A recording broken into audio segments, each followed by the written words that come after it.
नमस्कार, सुप्रभात, जय हिंद. मी कमलेश सुतार. आपण पाहताय झी 24 तास. एक महत्वाची ब्रेकिंग न्यूज घेऊन आम्ही सकाळचे 5:15 वाजता आपल्याकडे लाईव्ह आलेलो आहोत.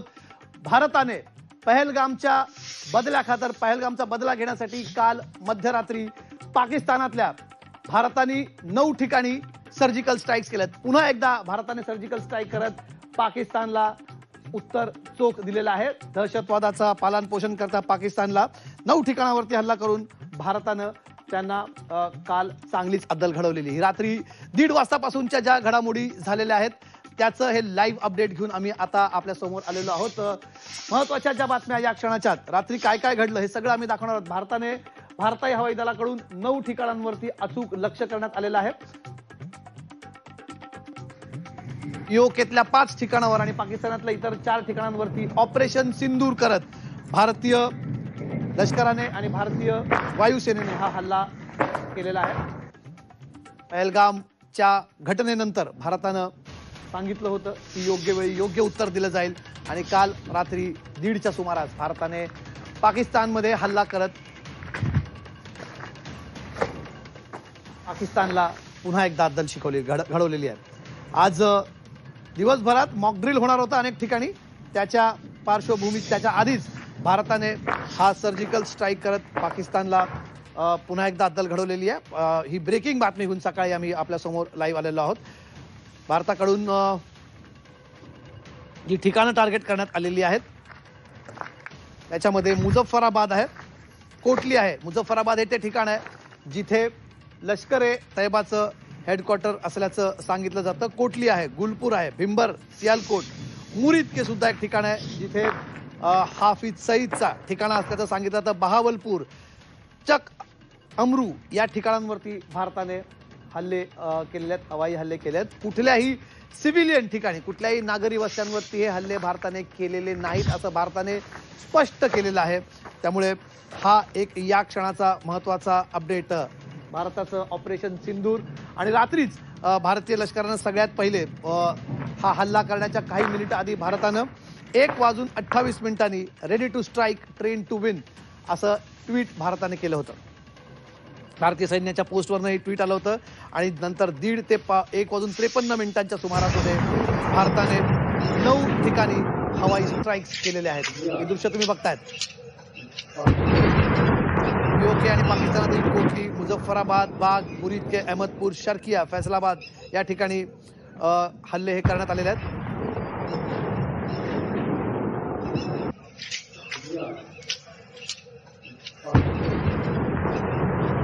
याच्यात अनेक दहशतवाद्यांचा खात्मा या एअर स्ट्राईक्स मध्ये झाल्याची सगळ्यात पहिले बातमी आहे. रात्री काय काय घडलं रात्री साधारणपणे जसं मी सांगितलं, रात्री 1:28 भारतीय सैन्याची पोस्ट आली होती.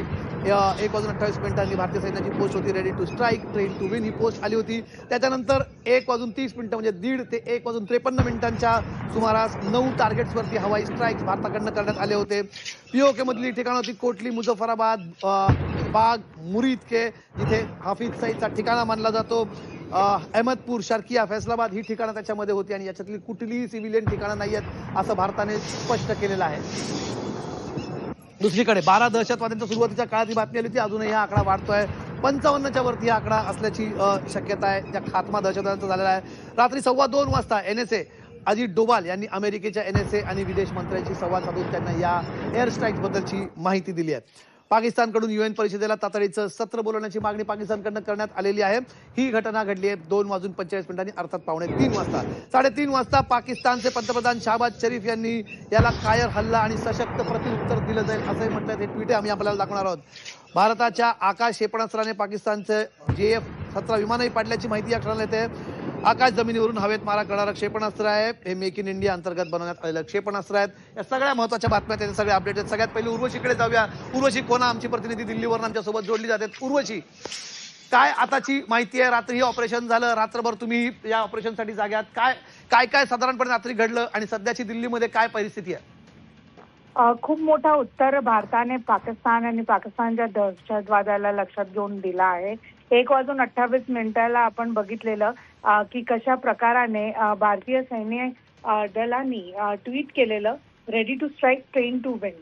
आणि तिथे त्या 1:30 ते 1:53 आपण बघितलं वेगवेगळ्या 9 वेगवेगळ्या टार्गेट्सवर हवाई स्ट्राईक केली गेली. त्यात पीओकेच्या पाकिस्तानमधल्या कोटली, मुझफ्फराबाद, बाग, अहमदपूर बरोबरच गुलपूर, भिंबर, सियालकोट असे 9 ठिकाण आहेत जे भारताने एम केलं आणि तिथे जे आहेत हे एअर स्ट्राईक केली गेली. भारताच्या आकाश या क्षेपणास्त्राने पाकिस्तानचं JF-17 विमान पाडले. आकाश हा जमिनीवरून हवेत मारा करणारे हा वेपन आहे, हा फ्लाईट आहे. ते मेक इन इंडिया आहे आणि त्याचं कुठे ना कुठे वापर करण्यात आलाय. एकच नव्हे तर खूप मोठा उत्तर दिलं गेलं आहे. मागच्या 20 मिनिटात म्हणजेच 1:22 1:30 ते 1:53 आत जे आहेत 9 वेगवेगळे टार्गेट त्यात जैश मोहम्मद बरोबरच LETचे वेगवेगळे जे टार्गेट्स होते तिथे जे आहे अटॅक केलं गेलं आणि या एअर स्ट्राईक इतक्या संवेदनशीलताने केली गेली आहे की एकही मिलिटरी कॅम्प तिथे जे आहे त्याचं कुठेच काय त्याला हे नाही लागलंय, नाही कोणत्या नागरिकावरती अटॅक झालाय असं समजून येत आहे. ठीक आहे उर्वशी, तुमच्याकडनं घेतो मी माहिती अधिक. सकाळी आज 1:44 हे आपल्या भारतीय संरक्षण मंत्रालयाने जी प्रेस रिलीज काढली आहे त्याच्यात भारतीय संरक्षण दलाने काय रक्षा मंत्रालयाने काय म्हटलेलं आहे तुम्हाला याची 1:44 ऑपरेशन सिंदूर भारतीय सशस्त्र दलांनी दहशतवादी तळांवरती अचूक हल्ले केले असं त्याच्यात म्हटलंय. 7 मे 2025 सकाळी 1:44 हे या प्रकारची ही प्रेस रिलीज आहे. काही वेळापूर्वी भारतीय सशस्त्र दलांनी ऑपरेशन सिंदूर या मोहिमेअंतर्गत पाकिस्तान आणि पाकिस्तान व्याप्त जम्मू आणि काश्मीरमधील दहशतवादी तळांवर अचूक कारवाई केली आहे. ही ठिकाणं भारतावर हल्ल्यांची आखणी आणि मार्गदर्शनासाठी वापरली जात होती. एकूण 9 ठिकाणांवरती हल्ला करण्यात आलेला आहे. ही कारवाई अतिशय नेमकी, मोजकी आणि अशांतता न घडवणारी होती. कोणत्याही पाकिस्तानी लष्करी तळाला लक्ष्य करण्यात आलेलं नाही. भारतीय लक्ष्यांची निवड व कारवाईची पद्धत ठरवताना अत्यंत संयम दाखवलेला आहे. ही पावलं पहलगाम येथे झालेल्या क्रूर दहशतवादी हल्ल्याच्या पार्श्वभूमीवरती उचलण्यात आलेली आहेत. या हल्ल्यात 25 भारतीय आणि 1 नेपाळी नागरिक ठार झाले होते. आपण या घटनेमागे जबाबदार असणाऱ्यांना उत्तरदायी ठरवण्याच्या आपल्या वचनांची प्रामाणिक राहतो. ऑपरेशन सिंधू सविस्तर माहिती नंतर देण्यात येणार आहे. 10:30 वाजता पत्रकार परिषद होणार आहे आणि या पत्रकार परिषदेत ही माहिती पुढची देण्यात येणार आहे. याच्यानंतर पाकिस्तानची सुद्धा प्रतिक्रिया आली आहे पण त्याच्याकडे आपण नंतर जाऊया. त्यांनी या हल्ल्याला नेहमीसारखंच भ्याड वगैरे म्हटलंय. कांगावा पाकिस्तानने केलेलाच आहे पण याच्यात काय काय घडलेलं ही सगळ्यात महत्त्वाची माहिती. याच्यामध्ये भारतीय लष्कराच्या ऑपरेशन सिंदूरमध्ये जैश ए मोहम्मदचा प्रमुख मसूद अझहरच्या मदरशांवरती हल्ला करण्यात आलेला आहे. लष्कर ए तोयबाच्या मुरीदके इथल्या मुख्यालयावरती सर्जिकल स्ट्राईक करण्यात आलेला आहे. एकूण 9 ठिकाणी लक्ष्य करत पाकिस्तान आणि POK मधले दहशतवादी तळ उद्ध्वस्त. या हल्ल्यामध्ये किमान 12 अतिरेकी या सुरुवातीचा आकडा, हा आकडा अजूनही वाढलेला आहे. मोठ्या प्रमाणात अतिरेक्यांचा खात्मा या एअर स्ट्राईक मध्ये झालेला आहे. हेमंत महाजन आपल्या सोबत आहे, त्यांच्याकडे जाऊयात. महाजन सर, जय हिंद. जय हिंद. जय हिंद. बोला. कशा प्रकारे बघता या हल्ल्यांकडे?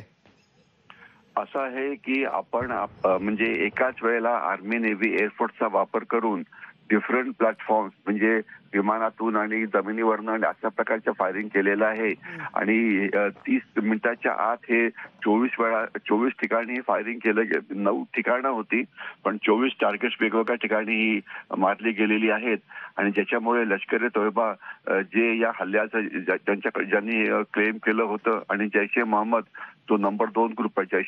लष्कर ए तोयबाचा मुख्य हाफिज सईद आहे, जैश ए मोहम्मदचा मौलाना मसूद अझहर आहे. जे काश्मीर मधला जो दहशतवाद त्याच्यात हे 2 मुख्य ग्रुप होते आणि तिसरा अर्थात हिजबुल मुजाहिद. तर त्यांचे जे हेडक्वार्टर्स आहेत, त्यांचे जे ट्रेनिंग कॅम्प्स आहेत, हे याच्या सगळ्यावरती हल्ला केलेला आहे. आणि लक्षात असावं की याच्यामधले हे सगळे प्रिसिजन स्ट्राईक मिसाईलच्या मदतीने जरूर केलेत पण हे सगळे लोकवस्तीच्या आत, हे लक्षात असावं. आणि हे रात्रीच्या वेळेला केल्यामुळे पाकिस्तानला कळालं पण नाही की हल्ला कुठे होतोय, केव्हा होतोय. आणि सध्या त्यांची जी परिस्थिती आहे ही अत्यंत गोंधळाची आहे आणि त्यांना नेमकं काय करावं ते कळत नाहीये. पण एवढं नक्की की एक यशस्वी स्ट्राईक केल्यामुळे अनेक दहशतवादी मारले जी. गेलेले आहेत आणि अजूनपर्यंत तरी पाकिस्तानने काही रिस्पॉन्स देण्याची हिंमत दाखवली नाहीये. तर याकरता आपण